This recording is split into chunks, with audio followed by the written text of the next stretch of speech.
दर्शकबिन नमस्कार। कार्यक्रम पोइन्ट टु दी भ्यूमा यहाँलाई हार्दिक स्वागत छ। दर्शकबिन, नेपाली जनताको लामो सङ्घर्ष र बलिदानपछि नेपालको संविधान 2072 जारी भयो। यो संविधान जारी भएपछि नेपाली जनताको संविधान प्राप्त गर्ने भोग त मेटियो, तर यो संविधान पूर्ण रूपमा उपभोग गर्न नपाउँदै फेरि यिनै संविधानमाथि प्रश्न उठिएको छ। प्रधानमन्त्री केपी शर्मा ओलीले गत पौष 5 गते यिनै संविधानलाई टेकेर बनाएको प्रतिनिधि सभा विघटन गरेपछि यो संविधानमाथि प्रश्न उठ्न थालेको हो। के यो संविधान प्रधानमन्त्रीको कदमले कार्यान्वयनमा चुनौतीपूर्ण भएको हो त?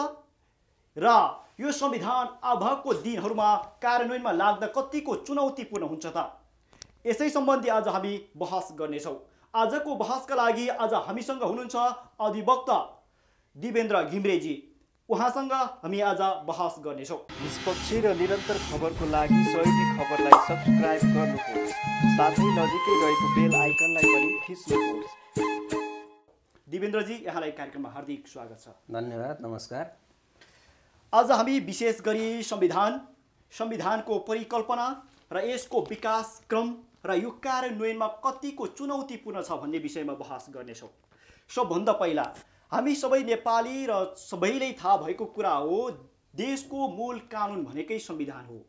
तर तपाईको व्याख्या यतिमा मात्र सीमित रहँदैन। तपाईँ एउटा कानुनको व्याख्या गर्ने व्यक्ति, संविधानको व्याख्या गर्ने व्यक्ति भएका कारणले कसरी व्याख्या गर्नुहुन्छ? संविधान भनेको के हो? सरल र स्पष्ट भाषामा कसरी व्याख्या गर्नुहुन्छ? संविधान भनेको अघि तपाईँले भने जस्तै देशको मूल कानुन हो। संविधान भनेको जनक कानुन, यसलाई बेसिक ल पनि भनिन्छ। र संविधानले देश र जनताको बाटो हो। देश कता जाने, जनता कता जाने भन्ने एउटा रोडम्याप हो, खाका हो, कसरी जाने भन्ने। संविधानमा शासकीय स्वरूप कस्तो हुने, सरकारको स्वरूप कस्तो हुने भनेको देशले कुन व्यवस्था अवलम्बन गर्ने, संघीयतामा जाने, केन्द्रीकृत खालको अवलम्बन गर्ने कि शासकीय स्वरूप कस्तो खालको हुने, के अवलम्बन गर्ने, संसदीय व्यवस्था हो कि हैन, कुन व्यवस्था कस्तो हो। जस्तै राज्य शक्तिको प्रयोग संविधानमा, राज्य शक्तिको प्रयोग कसले गर्ने भनेको शक्ति पृथकीकरण र नियन्त्रणको सिद्धान्तसँग आउँछ। त्यहाँबाट प्रतिनिधित्व प्रणाली कस्तो हुने, निर्वाचनमा कुन मोडेलको निर्वाचनमा जाने, यी कुराहरू हुन्छन्। र अन्तर्राष्ट्रिय सम्बन्ध कुन देशसँग कस्तो अन्तर्राष्ट्रिय लिगेसीका कुराहरू, यी यावत सारा कुराहरू संविधानले नै प्रत्याभूत गरिएको हुन्छ राज्य सञ्चालनका लागि। सबभन्दा उपयुक्त संविधान कुन संविधान हो तपाईँको विचारमा? अब उपयुक्त भन्दा पनि नेपालको संवैधानिक इतिहास हेर्दा 4 सालमा नेपाल सरकार वैधानिक कानुन 2004 भनेर ल्याइयो, त्यतिखेर राणा शासनको बेला। र त्यो 4 सालको संविधान राणाहरूले केही खुसी पार्नका लागि ल्याइएको थियो। र त्यो संविधान 2005 सालमा कार्यान्वयन हुने भनेको थियो। कार्यान्वयन नभइकन त्यो संविधान कोल्याप्स भयो। अब यसरी हेर्दै जाँदा 7 सालमा जब प्रजातन्त्रको पुनर्बहाली भयो, प्रजातन्त्रको पुनर्बहाली भएपछि 2007 सालमा 7 सालको संविधान जारी गरियो। त्यसमा राणालाई हैन, राणा शासनले आफ्नो शासन अवधि लम्ब्याउन जुन 4 सालको संविधान ल्याएको थियो, त्यो दस्तावेजको रूपमा प्रयोग गरेको थियो, त्यसलाई हटाएर राणा शासनको अन्त्य गरी राजा र जनता मिलेर नेपालको अन्तरिम शासन विधान 2007 जो त्रिभुवनको के अरे उसमा आएको थियो, उहाँको के अरे राजा भएको बेला। र त्यसमा पनि केही खटपट हुँदै गएपछि फेरि संविधानमाथि खटपट हुँदा महेन्द्रको नेतृत्वमा 15 सालमा नेपालको संविधान 2015 जारी गरियो। 2015 सालको संविधानलाई राजा महेन्द्रले पञ्चायती व्यवस्था सूत्रपात गर्दै 19 सालमा संविधान, नेपालको संविधान 19 जारी गर्नुभयो। र राजाले त्यो जारी गरेको संविधान संवैधानिक इतिहासमा मलाई लाग्छ सबैभन्दा धेरै टाइम टिक्यो। 28 वर्षसम्म त्यो निर्वाचित सरकारले 15 सालमा जुन निर्वाचन भएपछि निर्वाचित सरकारले जारी गरेको 15 सालको संविधान जुन महेन्द्रले संविधानमाथि हस्तक्षेप गरेर एकलौटी निर्दलीय पञ्चायती व्यवस्था अवलम्बन गर्दै ल्याएको 19 सालको संविधान जसमा जो चाहिँ नेपालको इतिहासमा मलाई लाग्छ अलि धेरै लामो अवधि टिको। त्यही भएर अहिले जुन यो पछिल्लो समयमा जुन चाहिँ राजा ठिक थिए, राजावादीहरू भनेर जो अहिले छटपटाएका छन्, सायद उहाँहरूको एनालाइसिस राजाले गरेको पनि त ठिक रहेछ नि त, संविधानप्रति जनताको अपनत्व रहेछ नि त। 28 वर्ष टिकु जुन संविधानले संविधान अन्तर्गत शासन रेगुलेट गर्ने हो त्यहाँ विरोध भएन। तपाईँले भने जस्तै 2004 सालदेखिको इतिहास हेर्दा 72 सालसम्म आइपुग्दा नेपालमा 7 वटा संविधान म भन्दैछु, म 19 सालको संविधानमा भन्दै थिएँ। त्यो संविधानले यो भ्रष्टाचार नियन्त्रण गर्ने अख्तियारको परिकल्पना गर्यो। त्यो संविधानले हिन्दू राज्य त्यही संविधानले गर्यो र यसरी न्यायालयमा केही सुदृढीकरणका कुराहरू पनि गरेको छ। र त्यो 19 सालको संविधान जब पहिलो जनआन्दोलन 2046 सालमा भयो हैन, 46 सालको आन्दोलनले नेपालमा पुनः प्रजातन्त्रको पुनर्बहाली गरेपछि राजा वीरेन्द्र र राजनीतिक दल मिलेर 46 सालको संविधान जारी भयो नेपालमा संवैधानिक इतिहासमा, जुन संविधान 16 वर्षसम्म प्रयोग भयो। प्रजातन्त्र आएपछि जुन 47 सालको संविधान आएको हो त्यो संविधानले पनि त्यो निर्दलीय पञ्चायती व्यवस्थालाई फाँकेर जनताका हक अधिकारका कुरा, मौलिक हकका दायराहरू हैन, विकास निर्माणका कुराहरू, यावत कुराहरूलाई राज्य के गर्दा समृद्धिमा जान्छ, के गर्दा सुशासन हुन्छ, के गर्दा जनताका अधिकारहरू सम्बोधन हुन्छन् भन्नेमा त्यो संविधानले केही एड्रेस गरेको पाइन्छ।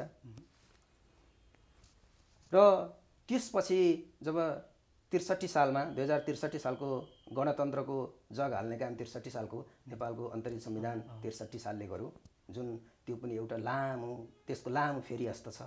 63 सालको संविधान कसरी जन्मियो भन्दा त्यतिखेर जब देशमा 57 सालमा जनयुद्ध, माओवादीले जब जनयुद्धको सुरुवात भयो, जनयुद्ध पनि कैयौँले देशका कैयौँ संरचनाहरू ध्वस्त भए, कहीँ 17,000 मान्छेले ज्यान गुमाए, कतिका सिउँदो पुछिए हैन, कति अङ्गभङ्ग भए, कति बालबालिका टुहुरा हुनु पर्यो, कति विस्थापित भए। यो यस्तो लामो इतिहास ठुलो, यो देशमा परिवर्तन गर्छु, यो देशमा जनताको हक अधिकारलाई उत्थान गर्छु र त्यो जो गरिब, जो निमुखा, जो तल्लो हेपिएको पेलिएको उत्पीडनमा परेको वर्ग छ, त्यो जो अशक्त छ त्यसलाई सशक्त बनाउँछु भनेर 63 सालको संविधान ल्यायो। त्यो अन्तरिम थियो। यसको मूल स्पिरिट चाहिँ जनताले संविधान सभा मार्फत आफै संविधान निर्माण गर्नुपर्छ है र भन्ने हिसाबमा त्यो संविधान ल्याएको थियो। एक किसिमको राजनीतिक सहमतिको दस्तावेज जस्तो थियो र 63 सालको संविधानले नै नेपालमा संघीयतामा जाने कुराको, राज्यको पुनर्संरचना गर्ने कुराको परिकल्पना गरेर जग बसाल्ने काम गर्यो। 63 सालको संविधान आएपछि संविधान अब जनताले आफ्ना हक अधिकार, आफ्ना पीर मार्काका बारेमा संविधान लेख्दा हाम्रो पनि प्रतिनिधित्व हुनुपर्छ। अब संविधान सभा मार्फत चाहिँ संविधान बनाउनुपर्छ भनेर निर्वाचन भयो। संविधान सभाको निर्वाचन गरियो। पहिलो निर्वाचनले संविधान दिन सकेन, यो जगजाहेरै छ। त्यसपछि दोस्रोचोटि संविधान सभाको चुनाव भयो। संविधान सभाको चुनाव भएपछि 72 साल असोज 3 गते संविधान जारी गरियो र यसरी 4 सालदेखि 7 सालसम्म आइपुग्दा यो 68 वर्षको इतिहासमा नेपालमा 6वटा संविधान पुरा गरेर हामी 7औं संविधान कार्यान्वयनको चरणमा छौँ। र अब यो तपाईले अघि सोध्नु हुँदै थियो संविधान कस्ता प्रकारका हुन्छन्, संविधान निर्माण कसरी गरिन्छ त भन्नुहुँदै थियो। संविधानका प्रकार लिखित र अलिखित हुन्छन्। जस्तै लिखित संविधान भनेको हाम्रो जस्तो लिखित हो भने अलिखित संविधान भनेको चाहिँ बेलायत। बेलायतको जस्तो। मौखिक संविधान। हजुर, बेलायतको जस्तो। बेलायत संसदीय व्यवस्थाको अवलम्बन गरेको संसारको उत्कृष्ट मुलुक मानिन्छ, तर त्यहाँ लिखित संविधानै छैन। र भनिन्छ बेलायतको त्यहाँको पार्लियामेन्टले पुरुषलाई महिला र महिलालाई पुरुष बनाउने बाहेक, परिवर्तन गर्ने बाहेक सबै थोक गर्न सक्छ, त्यति स्ट्रङ छ। तर पनि त्यहाँ लिखित संविधान छैन भनिन्छ। नरम र कठोर हुन्छ, जसलाई सजिलै संशोधन गर्न सकिन्छ त्यसलाई नरम संविधान भनिन्छ। जसलाई संशोधनको परिकल्पना गरिएको हुँदैन, संशोधन गर्ने कठोर बाटो हुन्छ भने त्यसलाई कठोर संविधान भनिन्छ। र तपाईँले भने जस्तो संविधान निर्माण गर्ने प्रक्रिया विविध हुन्छन्। एउटा संविधान के अरे संविधान सभाबाट जारी गरिन्छ, जुन हामीले 72 सालको संविधान सभाबाट जारी गऱ्यौँ। र संविधान सभाबाट संविधान जारी गर्ने नेपाल 44औं देश हो। र संविधान सभाबाट संविधान जारी गर्ने पहिलो देशको रूपमा हामी फ्रान्सलाई चाहिँ लिन्छौँ। अहिलेसम्म हामी अन्तिम देश हौँ। 44वटा देशले अहिलेसम्म संविधान सभाबाट संविधान जारी गरेको इतिहास भेटिन्छ। त्यस्तै गरी संवैधानिक सम्मेलनबाट पनि संविधान जारी गरिन्छ। अमेरिकामा सेलेक्टेड बडीले मनोनित गरेका प्रतिनिधिहरूले संविधान बनाउँछन्, त्यसलाई संवैधानिक सम्मेलनबाट जारी गरिएको संविधानको रूपमा हेरिन्छ। त्यस्तै जनमत सङ्ग्रहबाट पनि संविधान निर्माण गरिन्छ।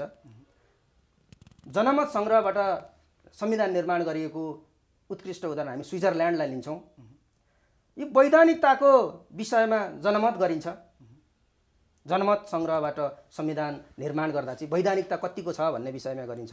त्यस्तै गोलमेज सम्मेलनबाट नै संविधान निर्माण गरिन्छ। तर संवैधानिक इतिहासमा त्यस प्रकारले संविधान निर्माण गरेको चाहिँ भेटिँदैन। र राष्ट्रिय प्रमुखबाट पनि जारी गरिन्छ संविधान। अर्को आयोग वा समितिद्वारा 2047 सालको संविधान, त्यो आयोग र समितिद्वारा जारी गरेको नजिकको संविधानको रूपमा नेपालको संविधान 2047लाई चाहिँ आयोग वा समिति मार्फत पनि संविधान जारी गरिन्छ। र यो आयोग र समिति मार्फत जारी गरेको संविधानका केही फिचरसँग मिल्ने खालको संविधानको रूपमा हामीले 47 सालको संविधानलाई हेर्छौँ। अब संसदबाट जारी गरेर खासै बन्दैन, तर हामी 63 सालको हाम्रै संविधानलाई पनि पाउन सकिन्छ यो संवैधानिक इतिहासको चाहिँ लिटरेचर हेर्दाखेरि। अब विदेशबाट प्राप्त पनि हुन्छ संविधान, जस्तै जापानको संविधान अमेरिकाले बनाएर दिएको संविधान यस्तो पनि हुन्छ। यो कतिको सम्भावना छ सर, यो वैदेशिक क्षेत्रबाट बनाएको संविधान कतिको प्रभावकारी छ? अब के अरे जापानको संविधान अमेरिकाले बनाइदिएको लागू भयो, चलो त छ। यो पनि मैले त्यही भएर यो उत्कृष्ट उदाहरण हो, जापानको संविधान अमेरिकाले बनाएर दिएको।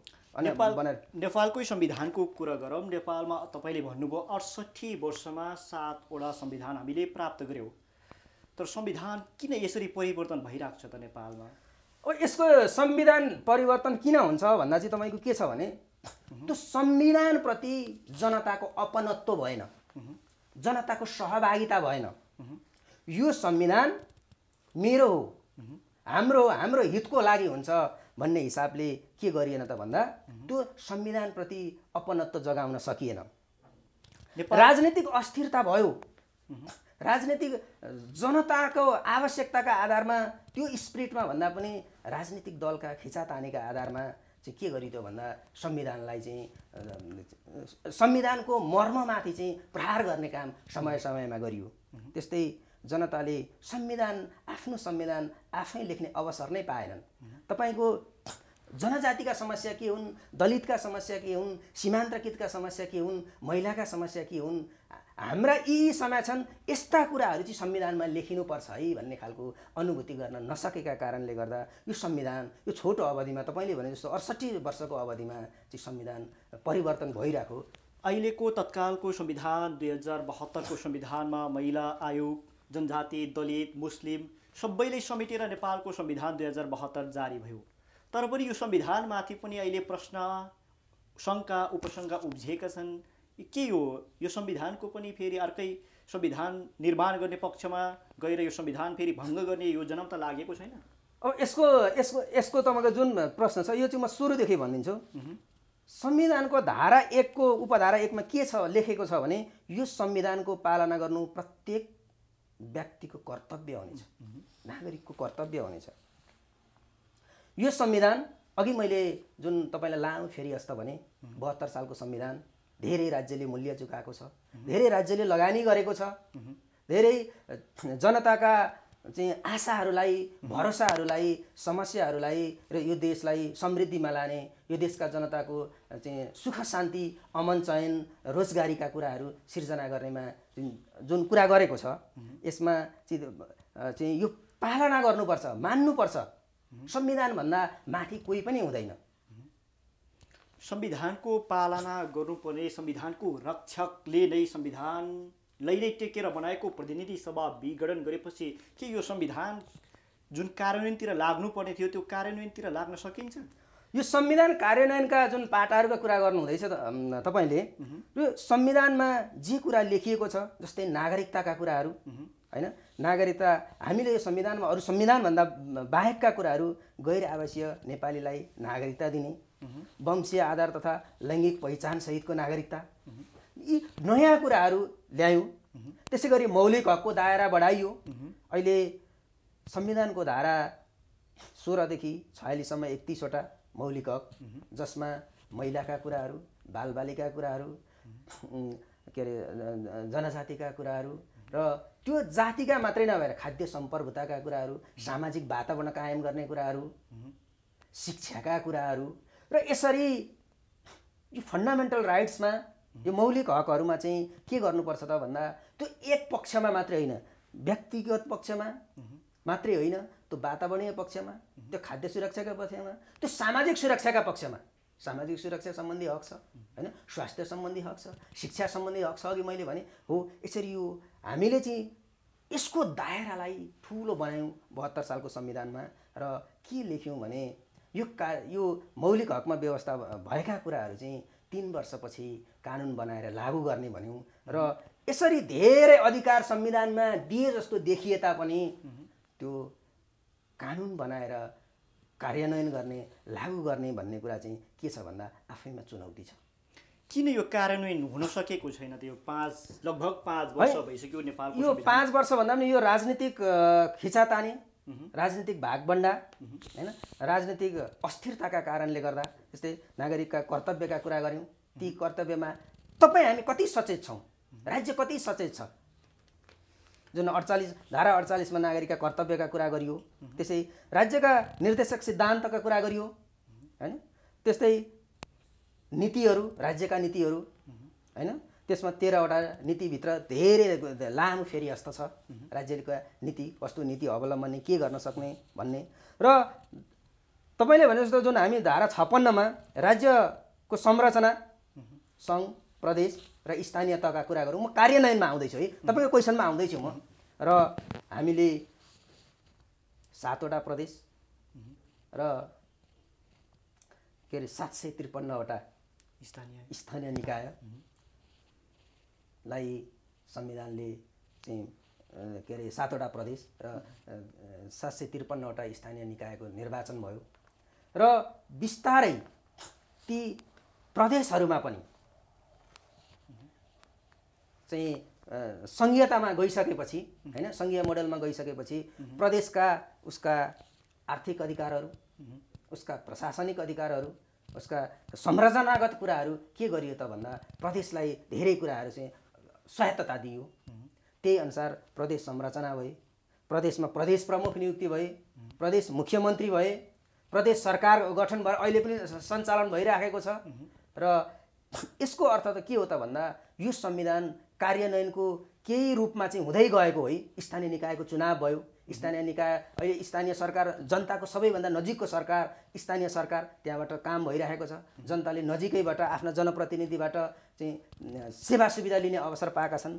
यसरी संघीयतामा गइसकेपछि जब प्रदेशहरूमा बिस्तारै प्रदेशका नामाकरणका कुराहरू नामाकरण गर्दै जाने, प्रदेशको स्थायी राजधानी कहाँ तोक्ने, कस्तो सहमतिबाट गर्ने भन्ने कुराहरू यसरी यो कार्यान्वयनको चरणमा जाँदैछ, अहिले पनि जाँदैछ भनौँ। र जब पछिल्लो समयमा आएर सम्मानित प्रधानमन्त्रीले चाहिँ संविधानको धारा 76 को उपधारा 7 मा रहेर जुन संसदलाई नै विघटन गर्नुभयो र यो विघटनको योभन्दा पछिको परिवेश हेर्दा चाहिँ के छ भन्दा साँच्चै अब यो संविधानले के संसद के अरे विघटन गर्न प्रधानमन्त्रीलाई अधिकार दिएको थियो त? दिएको छ कि छैन प्रधानमन्त्रीले अधिकार? संसद विघटन गर्ने धारा 76 को उपधारा 7 लाई टेकेर संविधानले त्यो संसद विघटन गर्ने अधिकारै दिएको छैन। तपाईले त्यो मात्रै नभएर तपाईको यो अहिलेको जुन 72 सालको संविधानको मस्यौदा समितिको सभापति कृष्णप्रसाद सिटौला हुनुहुन्थ्यो, जबकि विवाद समाधान समितिको बाबुराम भट्टराई आफै हुनुहुन्थ्यो। उहाँहरूले नै यो संविधान ल्याउँदा यो संविधानको मर्म के थियो, यो संविधान किन ल्याइयो, यो संविधान के अरे 5 वर्षसम्म चाहिँ स्थायी सरकार होस् हैन, त्यो संसद विघटन गर्न यसलाई सुधारिएको संसदीय व्यवस्था भनिन्छ। अहिले हाम्रो भएको व्यवस्थालाई हो त्यो स्पिरिटमा संविधान ल्याएको छ। कृष्ण सिटौलाले के भन्नुभएको छ भने अथवा संविधानको मर्म स्पिरिट त लेख्दै के छ भने उहाँ त अब मस्यौदा समितिको सभापति, बहुमत कसैको आएन भने संयुक्त सरकार बन्नुपर्ने, म धारा 76 मा छु, बन्नुपर्ने अवस्था आयो भने कुनै पनि ठुलो पार्टीको प्रमुख नियुक्त हुने अवस्था, कुनै पनि ठुलो पार्टीको प्रधानमन्त्री नियुक्त हुने अवस्था छ, तर उसले पटक प्रयास गर्दा पनि कसैको संसद बहुमत जुट्न सकेन भने त्यस्तो अवस्थामा बहुमत जुटाउन नसक्ने प्रमुखलाई चाहिँ संसद विघटन गर्न दिनुपर्छ। मैले तपाईलाई यहाँ रोके। प्रधानमन्त्री केपी शर्मा ओलीले नेतृत्व गरेको सरकारसँग आफै 2/3 को बहुमत थियो करिब। हजुर, उहाँले आफूसँग 2/3 हुँदा हुँदै पनि यो संसद विघटन गरेर यो संविधानमाथि प्रहार किन गर्नुभयो? यो अर्को विकल्पको सरकार बन्न नसके मात्र संसद विघटन गर्ने अधिकार प्रधानमन्त्रीले दिएको थियो, जुन नेकपा भित्रै पनि 2/3 आफूसँगै हुँदा पनि यो बाध्यता के थियो? यो अब यो मलाई जहाँसम्म लाग्छ यो अहिले जुन कदम चाल्नुभयो प्रधानमन्त्रीले, यो उहाँको पार्टीभित्रको आन्तरिक कारणले गर्दा यो अवस्था सिर्जना भयो। अब उहाँले अगाडिका नजिर हेरेर भन्नुहुन्छ भने गिरिजाप्रसाद कोइरालाले 51 सालमा उहाँको पनि आफ्नै आन्तरिक पार्टीको आन्तरिक कारणले गर्दाखेरि उहाँका नीतिहरू संसदमा, नीति कार्यक्रम संसदमा पास नहुने अवस्था भएपछि उहाँले संसद विघटन गरेर के अरे ताजा जनादेशमा जाने, निर्वाचनमा जाने कुरा गर्नुभयो र त्यतिखेरको त्यसपछि सुप्रिम कोर्टमा मुद्दा पर्यो हैन। मुद्दा परेपछि सुप्रिम कोर्टले गिरिजाप्रसाद कोइरालाले जुन संसद विघटन गरेको थियो त्यसलाई उल्ट्याउन सकेन र यसको मतलब संसद त्यतिखेरको पुनर्गठनको बारेमा चाहिँ सुप्रिम कोर्टले यो ठिक थियो भनौँ सदर गरियो। त्यस्तै गरी मनमोहन अधिकारीले 52 सालमा संसद विघटन गर्नको लागि सिफारिस गर्नुभयो, सुप्रिम कोर्टमा त्यसको पनि मुद्दा गयो र उहाँले चाहिँ त्यतिखेरको चाहिँ मिलिजुलीको सरकार थियो र यो सरकारले आफ्नो आयु बढाउन यसरी चाहिँ जानु हुँदैन भनेर सुप्रिम कोर्टले त्यसलाई चाहिँ के गरिदियो त भन्दा हजुर है बदर गरियो। त्यसरी सूर्यबहादुर थापाले 54 सालमा संसद विघटन सिफारिस गर्नुभयो, त्यो पनि असफल भयो र 59 सालमा शेरबहादुर देउपाले निर्वाचन घोषणा गरेर चाहिँ सरकार निर्माणमा जान सक्ने घोषणा गर्नुभयो, त्यो पनि उहाँ आफै असक्षम भनेर के गरियो त भन्दा हटाइयो। र यसरी नजिरलाई हेरेर उहाँले संसद विघटन गर्न खोज्नु भएको भए त्यतिखेरको संविधानमा जे मर्म थियो, जे भावना थियो, जे स्पिरिट थियो, त्यो संविधान र अहिलेको 72 को संविधानले त्यो परिकल्पना गरेको छैन। यो संसद विघटनको परिकल्पना गरेकै छैन। यहाँ त के भनेको छ भने संसदीय सबैभन्दा धेरै मत ल्याउने, भोट ल्याउने संसदीय दलको नेता हैन, बहुमत आएन भने दुई पार्टीको पनि संयुक्त रूपमा हुन सक्ने हैन, दुई पार्टीको पनि भएन भने सबैभन्दा धेरै बहुमत ल्याउने संसदीय दलको नेतालाई गर्ने, कसै गरी सरकार गठन गर्ने अवस्था भएन भने प्रधानमन्त्रीले संसद विघटन गर्न सक्ने व्यवस्था छ। तर यहाँ त हामीले 3 वर्ष त सरकारको अभ्यास गरिसक्यौँ, कार्यान्वयनतिर लाग्दै थियो कार्यान्वयन। यो बिस्तारै म अघि तपाईँलाई जोड्दै थिएँ, यी बिस्तारै यो संविधान कार्यान्वयनका, जस्तै हामीले के अरे संवैधानिक निकायहरू 13वटा संवैधानिक निकायहरू बनायौँ। योभन्दा अगाडिको संविधानमा यति धेरै थिएनन्। अहिले त दलित आयोग, जनजाति आयोग, थारू आयोग, मुस्लिम आयोग लगायत सबैलाई समेट्ने गरी, सबैको हित हुने गरी, सबैलाईको समस्या सम्बोधन हुने गरी चाहिँ यसरी यी विभिन्न आयोगहरू, यी के अरे मौलिक हकका कुराहरू, जनतालाई हक अधिकार दिने कुराहरू, समावेशीकरणका कुराहरू, जनजातिका मुद्दाहरू, अल्पसङ्ख्यकका मुद्दाहरू, सीमान्तकृतका मुद्दाहरू यी यसरी बिस्तारै बिस्तारै सम्बोधन गर्दै यो कार्यान्वयनमा लाँदै गर्दा यसरी एउटा मर्म हैन, संविधानको मर्म र संविधानको स्पिरिट नभएकै अवस्थामा यसरी प्रहार गर्नु भनेको चाहिँ बिस्तारै यो संविधानमा पनि अब के कार्यान्वयनमा यो संविधानको आयुमा शङ्का गर्ने ठाउँ देखिएका हुन् कि अब यो संविधानले पनि जनताका हक अधिकारहरूलाई, जनताका चाहिँ समृद्धिका कुराहरूलाई, समृद्ध नेपाल, सुखी नेपालीको जुन सपना थियो, एक दिन मेरो प्रधानमन्त्रीले हाउसमा बोल्दै गर्दा समृद्ध नेपाल, सुखी नेपाली भन्दै गर्दा मलाई खुब गर्व लागेको थियो। उहाँले कसरी भने समृद्ध नेपाल खुसी नेपाली होइन, खुसी भनेको क्षणिक हुन्छ, खान नपाएकोलाई एक छाक खान दियो भने ऊ खुसी हुन्छ। हामीले परिकल्पना गरेको त्यो एक दिन खुसी बनाउने होइन, सधैँभरि खुसी बनाउने हो। सधैँभरि खुसी बनाउनु भनेको सुखी हुनु हो। त्यही भएर समृद्ध नेपाल, सुखी नेपाली, खुसी नेपाली होइन भन्दै गर्दा मलाई वाउ, यो देशमा अब चाहिँ साँच्चै सबै सुखी हुने, आर्थिक पक्ष सबैको राम्रो हुने, रोजगारी सबै सिर्जना हुने, सबै कुराहरू वैदेशिक चाहिँ लगानी भित्रिने। आज हेर्नुभयो भने यो देशमा गरिबीको डाटा हेर्नुभयो भने, पोभर्टी इन्डेक्स हेर्नुभयो भने आज के अरे 27-28% मान्छे हैन चाहिँ गरिब छन् भन्छ है। बहुआयामी गरिबीको चाहिँ डाटा हेर्ने हो भने, मल्टिडाइमेन्सनल पोभर्टी इन्डेक्स हेर्ने हो भने, त्यसै गरी तपाईको बेरोजगारी त्यस्तै छ हैन। तपाईको एक वर्षमा नेपालमा लेबर मार्केटमा 5 लाख मान्छे आउँछन्, तर रोजगारी सिर्जना एकदम न्यून छ। तपाईले भन्नुभयो कि सुखी नेपाली, समृद्ध नेपालको सपना देखाउने प्रधानमन्त्री केपी शर्मा ओलीले नै संसद विघटन गरेर संविधानमाथि प्रहार गरेको छ। त्यति मात्र होइन, अब प्रदेश सभा पनि विघटन गर्ने भनेको छ। प्रदेश सभा 232 को धारा 3 मा टेकेर प्रदेश सभा पनि विघटनको तयारीमा प्रधानमन्त्री केपी शर्मा ओली लागेको देखिन्छ। त्यस्तो सुन्नमा आएको छ। के यो प्रधानमन्त्री केपी शर्मा ओलीले नेपालको संविधानको धारा 232 को 3 ले टेकेर प्रदेश सभा पनि विघटन गर्न सकिन्छ?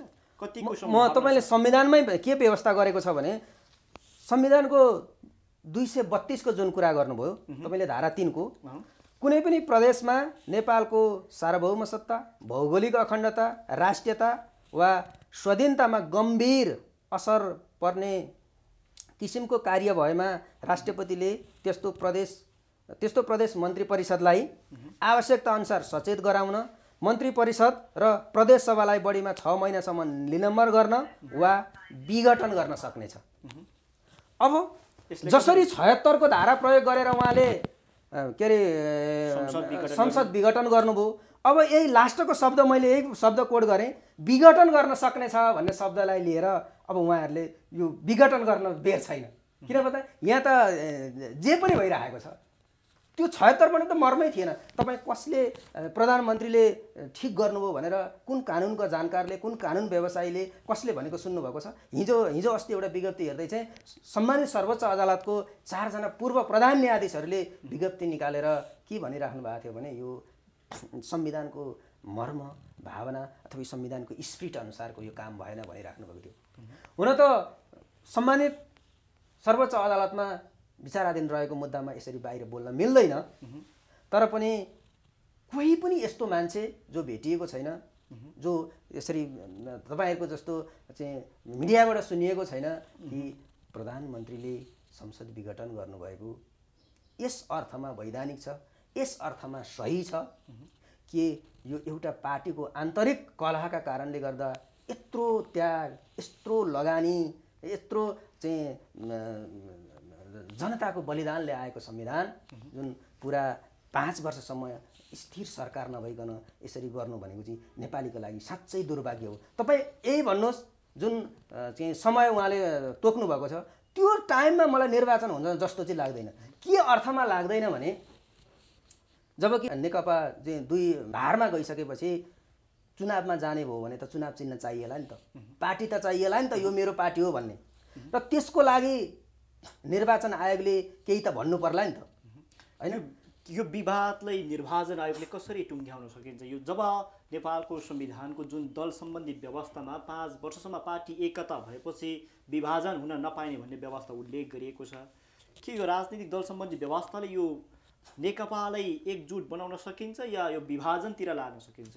के भने जब निर्वाचन आयोगले निर्वाचन आयोग सम्बन्धी ऐन 2073 छ हैन र त्यो संसारको नियावली म सुन्दै थिएँ निर्वाचन आयोगमा पनि केही संशोधनका कुराहरू हुँदैछन् भन्ने है, तपाईहरुकै जस्तै यस्तै मिडियाकर्मी साथीहरुबाट सुनेको।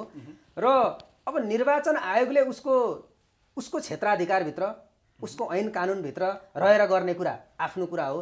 तर मलाई जहाँ लाग्छ निर्वाचन आयोगले जे डिसिजन गर्छ पार्टीगत रूपमा त्यो डिसिजन गर्न पनि तपाईको 1.5-2 महिना लाग्छ। त्यो 1.5-2 महिना लागेपछि अब एउटा पक्षले त चित्त बुझ्दैन नि त, जुन पक्ष भए पनि हैन। नपुगेपछि त्यो अब कहाँ हुन्छ त भने सुप्रिम कोर्टमा आउँछ, मुद्दा पर्छ हैन। मुद्दा परेपछि सुप्रिम कोर्टले पनि टाइम लाउँछ, लाग्छ नि त, सुप्रिम कोर्टमा पनि त टाइम लाग्छ नि त हैन। के हो त्यो सबै हेर्नु पर्यो हैन। त्यसो गर्दा त्यहाँ पनि लाग्ला 1.5 महिना लाग्ला। यस अर्थमा जुन चाहिँ संसद विघटन गर्दा त्यही जुन डेट तोक्नु भएको छ त्यही टाइममा चाहिँ मलाई निर्वाचन हुन्छ जस्तो लाग्दैन। अलि अगाडि फर्कौँ, अघिकै विषयमा फर्कौँ। प्रदेश सभाको जुन तपाईँले लास्टको विघटन गर्न सकिनेछ भन्ने शब्दलाई टेकेर विघटन गर्न सकिन्छ प्रधानमन्त्रीले भन्नुभयो। के प्रधानमन्त्री केपी ओलीले केही सीमित शब्दलाई व्याख्या गरेर यो कदमहरू चालिरहेका छन्? के लाग्छ तपाईँलाई?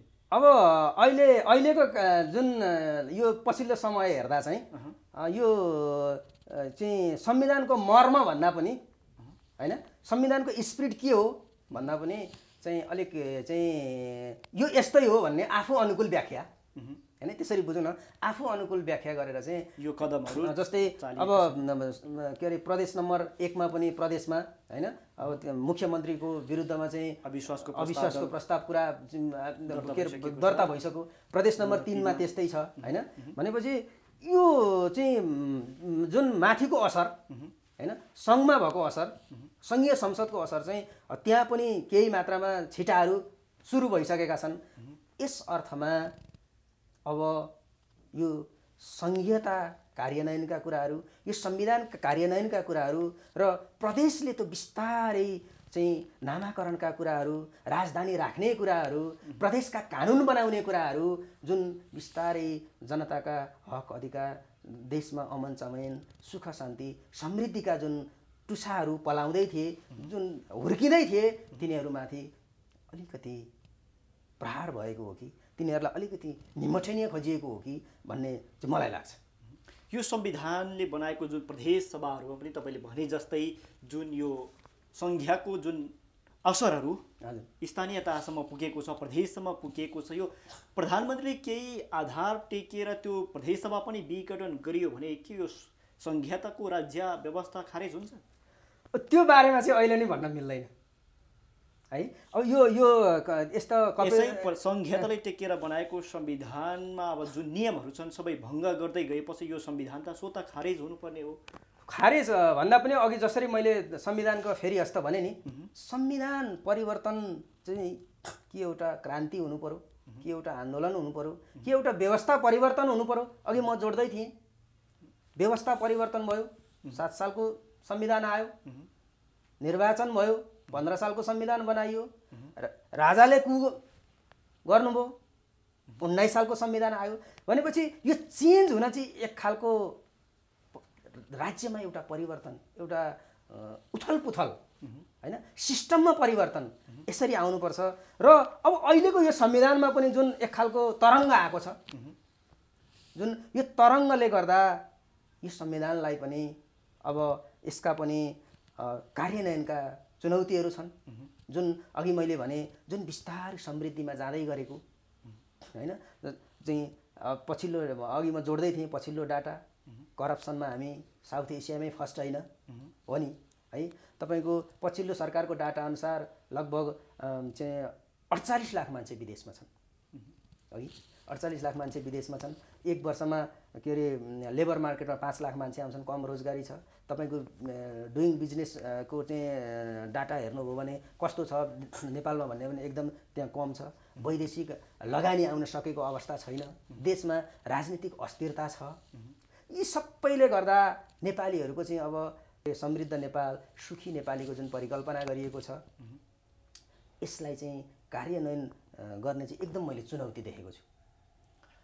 चुनौतीको बीचमा प्रधानमन्त्रीले झन्झन कडा कदम चालिरहेको अवस्थामा यो संविधान झन् सङ्कटको तर्फ लागेको छ, सङ्कटको दिशातर्फ लागेको छ।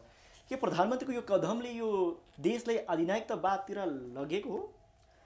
अधिनायकतावाद भन्दा पनि यस्ता कुराले अस्थिरतातिर लान्छ, नेपाली जनताले अस्थिरतातिर लान्छ, द्वन्द्वतिर लान्छ हैन, मुठभेडतिर लान्छ। तपाईको अहिले हेर्नु त सडक आन्दोलन भएको छ कि छैन? छ नि। यो असंवैधानिक हो भनेर के अरे सडकमा मान्छेहरू निस्किएका छन्। यसको अर्थ के हो त भनेपछि यसका चाहिँ बारेमा के हुनु हो भन्ने अर्थमा हेरिन्छ भने जनताको यो कदमप्रति विमति छ।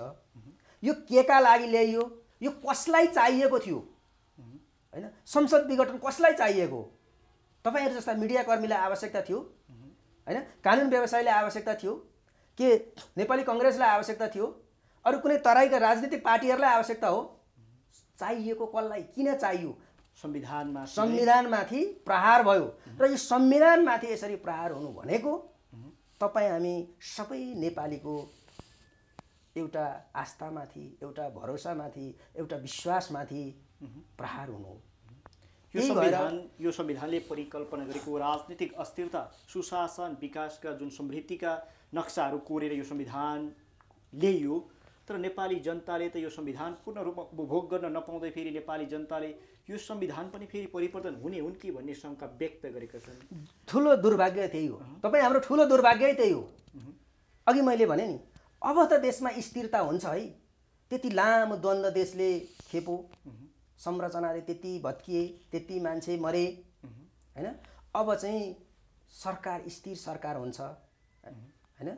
5 वर्षसम्म एउटा जसले जितेर जनताले जसलाई विश्वास गरेर पठाउँछन् ती पठाएका जनप्रतिनिधिले 5 वर्षसम्म कम्तीमा पनि 5 वर्षसम्म चाहिँ के गर्न पाउँछन् त भन्दा आफ्नो नीति तथा कार्यक्रमहरू, आफ्नो घोषणापत्रमा उल्लेख गरिएका कुराहरू कार्यान्वयन गरेर देशलाई समृद्धिमा लान्छन् भन्ने परिकल्पना गरिएको थियो। तपाईं अहिले भन्नु त अब 2 वर्ष बाँकी रहँदै चुनावमा जाने भनियो। यो चुनावमा जाने पैसा खर्च नेपालको एउटा हाइड्रोमा लगानी गर्ने हो भने कति बिजुली उत्पादन हुन्थ्यो होला? कुनै इन्फ्रास्ट्रक्चरको सेक्टरमा खर्च गर्ने हो भने हुन्थ्यो होला नि त। तर हामीले चाहिँ 5 वर्षमा चुनाव गर्ने भन्यौं, 5 वर्षमा स्थायी सरकार बनाउने भन्यौं, अनि 3 वर्षैमै 2 वर्षैमै यस्तै गर्ने जाने हो भने यही सरकारको कुराकानी गरौँ। यो सरकार जुन प्रतिनिधि सभा विघटन गरिसकेपछि सरकार स्वतः काम चलाउ सरकारमा परिणत हुन्छ। तर पनि यो काम चलाउ सरकारले आफ्नै तरिकाले मन्त्री परिषदहरू विस्तार गरिरहेका छन्। संविधानमा त्यस्तो व्यवस्था उल्लेख गरिएको छ? काम चलाउ सरकार अब अहिले त मैले अघि भने संविधानको स्पिरिट अनुसार त चलेकै छैन, संविधानको मर्म अनुसार त चलेकै छैन। यहाँ त मुडेबल भन्छ नि, मुडेबल मिचेर लाने क्या। मैले गरेको ठिक हो, मैले जे गरेँ नि त्यो ठिक हो भन्ने खालको छ हैन? त्यही भएर त्यो जुन विघटन गर्नु नै संविधानको मर्म अनुसार, संविधानको स्पिरिट अनुसार थिएन भने त अब अहिले काम चलाउ सरकारले मन्त्री परिषद गठन गर्नु भनेको त मलाई लाग्छ यो पनि वैधानिक होइन। यसको मतलब राजनीतिक पार्टीहरू आफ्नै स्वार्थका कारण चलिरहेका छन्। संविधानलाई टेकेर कुनै पनि राजनीतिक पार्टी, दल, सरकार कोही पनि चलेको छैन भन्ने देखिन्छ हैन सर? त्यसरी चाहिँ व्याख्या नगरौँ। तर के चाहिँ सत्य हो भने सबैले आफू अनुकूल व्याख्या गर्ने, आफ्नो पार्टी अनुकूल, आफू अनुकूल व्याख्या गर्ने र संविधानको मर्मलाई चाहिँ कुल्चिने काम चाहिँ भएको, त्यसलाई पालना नगर्ने काम चाहिँ भएको हो। यसको असर स्थानीयतासम्म पुग्न सकिन्छ कि सकिँदैन? के छ? छिटाहरू पर्छन्। तपाईले एउटा कुरा भनिदिउँ, एउटा गाउँपालिकाको अथवा एउटा नगरपालिकाको वडा अध्यक्षको टिकट दिन केन्द्रबाट सिफारिस जानुपर्छ। अहिले न्युजतिर पनि आइरहेको हुन्छ कि त्यो स्थानीय एक पक्षले अर्को पक्षका जनप्रतिनिधिले कारबाही गर्ने हटाउने भनिएको छ, त्यसरी हटाउन सकिन्छ? व्यवस्था छ त्यस्तो? मैले अघि भने नि, यहाँ त जे पनि भइरहेको छ, यहाँ कहीँ व्यवस्थामा चलेको छैन नि, यहाँ अस्थिरता छ। त्यही भएर यो जनप्रतिनिधिलाई हटाउने भन्दा पनि त्यो खालको हटाउन सकिन्छ है भन्ने वातावरण बनाइदिने, अनि त्यहाँ पनि अराजकता ल्याउने क्या, झगडा ल्याउने क्या, मुठभेड ल्याउने क्या, अस्थिरता ल्याउने। यसले त देशले फेरि गृहयुद्ध झेल्नुपर्ने अवस्था पनि आउन सक्छ। देशले समृद्धिमा जाने जुन कोल्टे फेर्ने परिकल्पना गरेको थियो, त्यसमा चाहिँ फेरि एक खालको चाहिँ धेरै विद्वान कानुन व्यवसायीहरूले भनिराख्नु भएको छ, यो एक किसिमको संविधानमाथिको कु हो हैन, संविधानको चाहिँ मर्ममाथिको ठुलो प्रहार हो। र यस अर्थमा चाहिँ हाम्रो यो जुन संविधान जुन चाहिँ परिकल्पना गरेर ल्याइएको थियो, जुन संविधानका संरचना अनुबन्धै थिए, जुन संविधानले परिकल्पना गरेका कुराहरू कार्यान्वयनको पाटोमा बिस्तारै जाँदै थिए, र मलाई लाग्छ यसमा चाहिँ प्रहार भएकै हो। हस्, समय र जानकारीको लागि यहाँलाई धेरै धेरै धन्यवाद। धन्यवाद, तपाईँलाई पनि धेरै धेरै मेरा कुरा राख्ने मौका दिनुभयो, यसका लागि तपाईँलाई धेरै धेरै धन्यवाद। हस्, धन्यवाद। धन्यवाद। दर्शकबिन, आज हामीसँग हुनुहुन्थ्यो अधिवक्ता दिवेन्द्र घिमिरे। उहाँसँग हामीले संविधान कार्यान्वयनका चुनौती र अहिलेका वर्तमान संविधानमाथि के कस्ता कार्यहरू भइरहेका छन् भन्ने विषयमा बहस गऱ्यौँ। आजको बहस यति नै। म सहित सम्पूर्ण युनिटका साथ बिदा चाहन्छु। हस्त, नमस्ते।